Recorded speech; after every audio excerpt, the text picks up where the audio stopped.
বাবার কথাগুলো কেন জানি আমার ভিতরটাতে জায়গা করে নিতে পারলো না। সেজন্যই হয়তো আমার পাহাড় সমান অভিমানগুলো বলে উঠল। আপনি তো বলেছিলেন যদি 1 বছরের মধ্যে বেঁচে থাকার মতো কোনো কিছু করতে না পারি তাহলে যেন আপনার কাছে চলে আসি, কিন্তু আফসোসের বিষয় আপনার কথাটা মিথ্যা প্রমাণ করে আমি নিজেই বেঁচে থাকার মতো একটা অবস্থান তৈরি করেছি। এখন আমি আপনাকে ছাড়াই বেঁচে থাকতে পারবো। এখন কি আপনার কাছে যাওয়ার কোনো দরকার আছে? আমার তো মনে হয় না। আমার কথাগুলো শুনে বাবা প্রচন্ড রাগ করলেন, ধমক দিয়ে বললেন, বেয়াদব ছেলে। কথাটা বলেই তিনি ফোনটা রেখে দিলেন। বাবা ফোন রেখে দেওয়ার পর আমারও কেন জানি খারাপ লাগলো। এভাবে না বললেও পারতাম।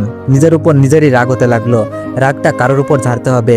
বাবার সাথে এত খারাপ ব্যবহার করেছি এটা মনে রাখতে চাই না আমি। এর জন্য কারোর সাথে আমার ঝগড়া করতে হবে, খারাপ ব্যবহার করতে হবে, বকা দিতে হবে। কিন্তু কাকে দিব? মিলিকে দেওয়া যায়। এই মেয়েটা আমাকে অনেক মিথ্যা বলেছে। আজকে সবকিছু শোধ তুলবো আমি মিলিকে ফোন দিব বলে বিছানা থেকে উঠে বারান্দায় গেলাম। ঠিক তখনই অবনীর ফোন পেলাম। বাট এই মুহূর্তে আমার অবনীর সাথে কথা বলার ইচ্ছা করছে না। অবনীর ফোন কেটে দিয়ে যে আমি মিলিকে ফোন দিব সেই সুযোগটাও অবনী আমাকে দিচ্ছে না। ফোন কেটে দেওয়ার পরেও সে বারবার ফোন দিচ্ছে। আমি একরাশ বিরক্ত নিয়েই অবনীর ফোনটা ধরলাম আর রাগান্বিত কণ্ঠে ধমক দিয়ে বললাম, তোমার সমস্যা কোথায়? বারবার কেটে দেওয়ার পরেও কেন এত ফোন দিচ্ছ? মানুষের সমস্যা থাকতে পারে না? আর আমি তো তোমাকে বলেছি আমি তোমার বাসায় যেতে পারবো না। আমি তোমার মাকে সেদিন থেকেই অনেক ঘৃণা করি, যেই দিন সে আমার উপর মিথ্যা অপবাদ চাপিয়ে দিয়েছিল। সে মৃত্যুর পথযাত্রী বলে আমি তার কাছে যাব, সে আমার কাছে ক্ষমা চাইবে আর আমি তাকে ক্ষমা করে দিব, এতটা ভালো মানুষ আমি না। আমি এখনো ওই দিনটার কথা ভুলিনি, যেদিন তুমি আর তোমার মা আমাকে অপমান করে বাসা থেকে বের করে দিয়েছিলে। তুমি আমাকে অন্তত এই রিকোয়েস্টটা করো না, করলেও আমি রাখবো না। সত্যি বলছি আমি তোমার মাকে মন থেকে ঘৃণা করি। সে বেঁচে থাকতেও ঘৃণা করব, মরে গেলেও করব। তার প্রতি আমার ঘৃণাটা বিন্দু মাত্র কমবে না, কখনো না, কোনোদিনও না। আমার কথাগুলো শুনে যে অবনীর ভিতরটাতে আঘাত করলো, ক্ষতবিক্ষত করলো, সেটা আমি বুঝতে পারলাম। সেজন্যই হয়তো অবনী বিষণ্ণ কণ্ঠে আমাকে বলল, স্যার, মানুষ তো ভুল করলে স্বয়ং আল্লাহ তাকে ক্ষমা করে দেন। সে যদি মন থেকে আল্লাহর কাছে ক্ষমা চাই। আপনাকে যে মিথ্যা অপবাদ দিয়েছিল তার শাস্তি হিসাবে সে এমন একটা রোগে আক্রান্ত হয়েছে যে বেঁচে থাকতেও নরক যন্ত্রণা ভোগ করতে হচ্ছে তাকে। তার কাছে কেউ যেতে চায় না, তাকে সবাই দূর থেকেই দেখে চলে যায়। আল্লাহ তাকে এই পাপে শাস্তি দিয়েছে। সে মরার আগে একটা বার আপনার সাথে দেখা করতে চাই, কথা বলতে চাই, আপনার 2 হাত ধরে ক্ষমা চাইতে চাই। আপনি কি তাকে সেই সুযোগটা দিবেন না? আপনি তো এতটা নিষ্ঠুর কখনোই ছিলেন না। আমার মায়ের বেলায় কেন তাহলে এত নিষ্ঠুর হচ্ছেন? একবার ভিতরটাতে প্রশ্ন করুন, আপনি কি কাজটা ঠিক করছেন? অবনীর কথা শুনে আমার প্রচন্ড রাগ হলো। রাগে গড়গড় করতে করতে আমি বললাম, তুমি হয়তো এটাও জানো না পৃথিবীর সব ভুলের ক্ষমা হয় না। তোমার মায়ের খালাতো ভাইয়ের মান মর্যাদা অনেক উপরে, তার পরিবারের সমাজে অনেক কদর আছে, এলাকার সবাই তাদেরকে সম্মান করে, কেউ তাদের সম্পর্কে কখনো খারাপ বলতে পারেনি। তাই তোমার মা চায়নি তার কারণে পুরো পরিবারটা সবার কাছে হাসির পাত্র হোক। তোমার মা নিজের মান সম্মানটা নিয়ে কখনোই ভাবেনি, কারণ তোমাদের তেমন কেউ ছিল না যারা তোমার মায়ের এমন কাজে অপমান বোধ করবে। তোমার মা তার আপনজনদের সম্মানটা নিয়ে ভাবলো, তাদের পরিবার নিয়ে ভাবলো, কিন্তু সে একটাবার ভাবেনি আমারও মান সম্মান আছে, আমারও পরিবার আছে, তারাও অপমানিত হতে পারে। তার আপনজনদের অপমান যাতে না হয় সেই জন্য তোমার মা এমনটা করেছে। আমি অনেকটা পরে হলেও বুঝতে পেরেছি, অন্য কারোর সাথে কুকর্ম করার পর সেটা আমার উপর দিয়ে চালিয়ে দিয়েছে। এটাকে তুমি ক্ষমা করতে বলো? এটা ক্ষমা করার মতো কোনো কাজ না। দুনিয়ার সবাই পারলেও আমি পারবো না। আমার এমন কথা শুনে অবনী কেঁদে দিল, কাঁদতে কাঁদতে বলল, স্যার, পৃথিবীর কোনো মেয়ে কি নিজের মায়ের সম্পর্কে এমন কিছু শুনতে পছন্দ করবে? তার ভালো লাগবে? আমি তো এইসব জানি, তাহলে কেন শুধু শুধু আমাকে মনে করিয়ে দিচ্ছেন আমার মা একজন খারাপ মানুষ, অন্য একজন ছেলের সাথে পরকীয়ায় লিপ্ত ছিল? হাজার খারাপ হলেও তো সে আমার মা। আমি তার খারাপটা শুনতে পারি না। মরার আগে তার একটা ইচ্ছা, আপনার সাথে কথা বলবে সে। মেয়ে হিসাবে তো একজন মায়ের জন্য এটা করতেই পারি। হোক না সে খারাপ, তবুও তো আমার মা। আমার জায়গায় আপনি থাকলে কি করতেন বলেন? অবনীর এমন নীরব আত্মসমর্পণে খারাপ লাগলো আমার। তবে আমি নরম হলাম না। আমি তাকে বললাম, আমার মা এমন কাজ করলে তাকে আমি কোনোদিন মা হিসাবে পরিচয় দিতাম না। তুমি হয়তো জানো না, একটু আগেই আমি আমার জন্মদাতা বাবার সাথে কতটা খারাপ ব্যবহার করেছি। আমার মায়ের সাথেও কথা বলি না। কারণ কি জানো? শুধুমাত্র তারা আমার খারাপ সময়ে আমার পাশে থাকেনি, আমাকে বিশ্বাস করেনি। যেখানে নিজের বাবা মায়ের সাথে আমি আপোষ করলাম না, সেখানে তোমার মায়ের সাথে কি করে আপোষ করব? আমি মানুষটাই এমন, সবাইকে ভালোবাসতে চাই, সবার সাথে মিশতে চাই, কাউকে কখনো ঘৃণা করতে পারি না। কিন্তু যদি একবার ঘৃণা করা শুরু করি কাউকে, তাহলে শত চেষ্টা করেও তাকে আর ভালোবাসতে পারি না আমি। তোমার মায়ের ক্ষেত্রেও এমন হয়েছে। জানি না এই ঘৃণাটা আর কতদিন থাকবে, হয়তো সারা জীবন কিংবা 1 বছর। যদি আল্লাহ চাই তাহলে তোমার মা মারা যাওয়ার আগেই তার প্রতি আমার ঘৃণাটা সমাপ্তি হতে পারে। তবে এমনটা হওয়ার সম্ভাবনা নেই। তাই বলছি, আমাকে আর ফোন করে অনুরোধ করো না, আমি তোমার অনুরোধ রাখতে পারবো না। অবনীর দুঃখ ভারাক্রান্ত হৃদয়ে আমাকে অনুরোধ করে, কিন্তু আমি তার অনুরোধ রাখিনি। অপমান অবহেলা একজন মানুষকে কতটা নিষ্ঠুর করে তুলতে পারে সেটা বোধহয় আমার থেকে ভালো আর কেউ জানে না।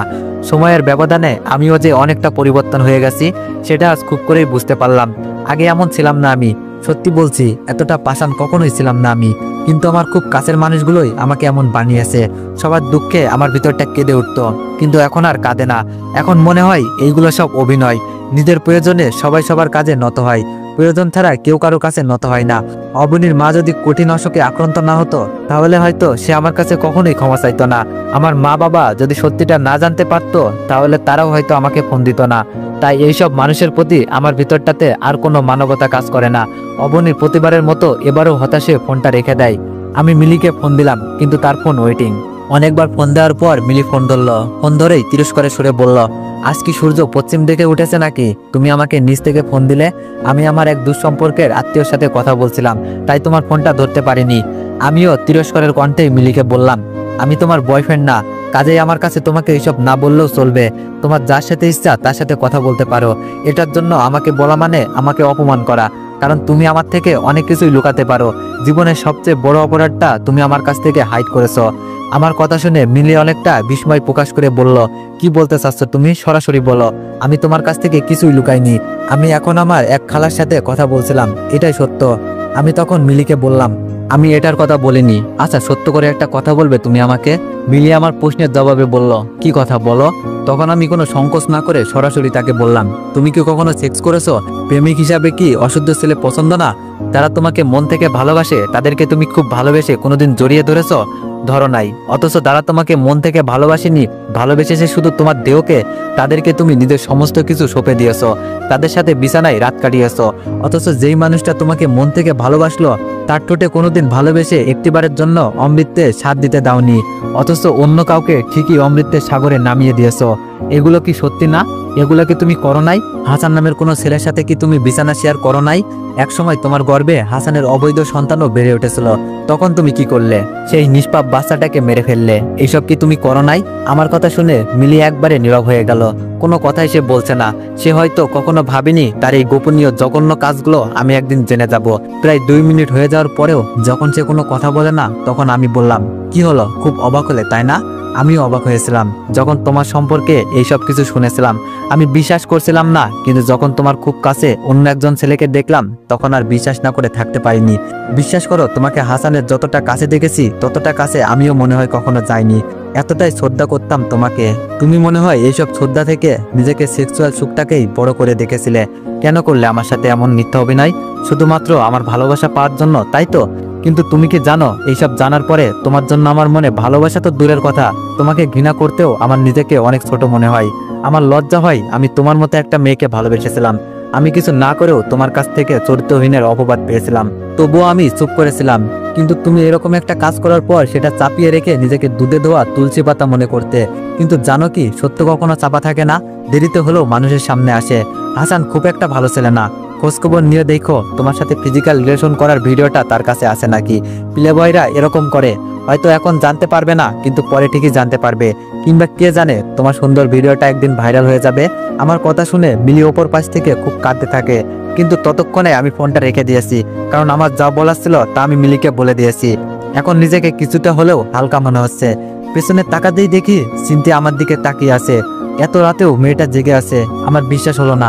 তাহলে কি সিনথিয়া আমার সব কথা শুনে ফেলেছে? মিলিকে হাসান সম্পর্কে যা বললাম সব কি সিনথিয়া শুনে ফেলেছে? সেজন্যই এমন করে আমার দিকে তাকিয়ে আছে, নাকি অন্য কোনো কারণে?